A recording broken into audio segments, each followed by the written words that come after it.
सुंदरी को सुहाग रात के बारे में कुछ भी नहीं पता था। वो अंदर से बहुत घबराई हुई थी। वही उसका पति प्रभु सुहाग रात मनाने को लेकर बेहद उत्साहित था। वो जल्दी से फ्रेश होकर सुंदरी के पास आता है, लेकिन जैसे ही वो उसे छूने की कोशिश करता है, डर के मारे सुंदरी उससे दूर चली जाती है। सुंदरी की यह हरकत प्रभु का मूड खराब कर देता है, लेकिन फिर भी वो अपने गुस्से पर काबू रखकर प्यार से उसे समझाने की कोशिश करता है, लेकिन सुंदरी फिर भी नहीं मानती। तो प्रभु को लगता है शायद यह सब उसके लिए पहली बार है। वो एक समझदार पति की तरह बिना जिद किए चुपचाप दूसरे कमरे में जाकर सो जाता है। अगली सुबह जब वो ऑफिस जाने लगता है तो कमरे में सुंदरी कहीं नजर नहीं आती, जिससे वो घबरा जाता है। वो उसे पूरे घर में ढूंढता है, लेकिन सुंदरी कहीं नहीं मिलती। उसकी बेचैनी बढ़ जाती है। वो घर के बाहर निकलकर इधर उधर सुंदरी को तलाशता है, लेकिन वो वहां भी नहीं दिखती। जिसके बाद वो भागते हुए अपने घर की छत पर जाता है और वहीं उसे सुंदरी मिल जाती है। वो बहुत डरी हुई थी।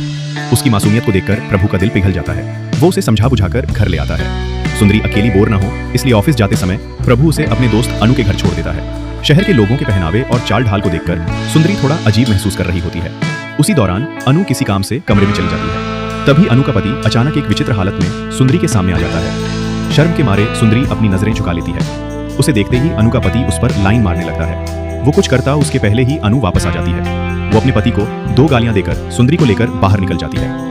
कॉफी पीते समय अनु सुंदरी से रात में हुए कार्यक्रम के बारे में पूछती है और सुंदरी कोई जवाब नहीं देती। अनु समझ जाती है कि अब तक सुंदरी के मैदान में प्रभु ने क्रिकेट नहीं खेला।